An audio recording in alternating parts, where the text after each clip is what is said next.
What is customer acquisition cost, CAC, for financial modeling? Imagine trying to grow a business and wondering how much it really costs to bring in a new customer. That's where customer acquisition cost, or CAC, comes into play. It's a number that helps you see how much money you spend to turn a potential customer into a paying one. If you're working on financial models, understanding CAC is like having a clear map of your growth expenses. Customer acquisition cost includes all the money spent on sales and marketing efforts aimed at attracting new customers. This can be advertising costs, salaries of salespeople, commissions, software tools, trade shows, and even agency fees. To figure out CAC, you add up all these costs over a specific period, like a quarter or a year.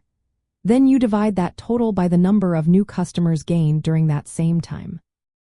For example, if you spent $20,000 on sales and marketing in a quarter and gained 20 new customers, your CAC would be $1,000 per customer. In more detailed calculations, you include salaries of sales and marketing staff, commissions paid, advertising expenses, costs of marketing software, and expenses for events like trade shows. This gives you a more complete picture of what it truly costs to acquire each customer. Knowing this helps you see if your marketing efforts are efficient or if you're spending too much to get new business. For founders who want to grow their company, CAC is a key metric. It helps you plan future expenses based on your growth goals. If your CAC is high compared to the revenue you expect from each customer, your business might not be sustainable.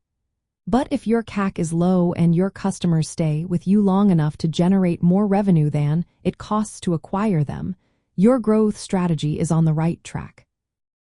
Financial modeling uses CAC to project future costs. You can estimate how much it will cost to reach your target number of customers and see if your current marketing plan makes sense. It also helps you evaluate different marketing channels. For example, if social media ads cost less and bring in more customers than traditional advertising, you might want to shift your focus there. Another important point is the relationship between CAC and the lifetime value of a customer, or LTV.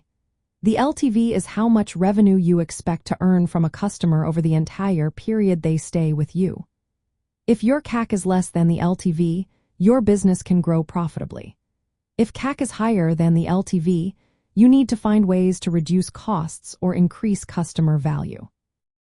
For instance, a software-as-a-service startup might calculate CAC every quarter by adding up all sales and marketing expenses, including salaries and commissions, then dividing by the number of new customers acquired.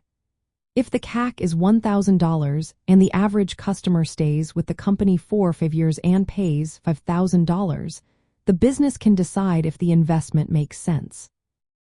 In short, CAC is a straightforward but powerful tool in financial modeling. It shows how much you spend to grow your customer base and helps you make smarter decisions about marketing, sales, and scaling your business.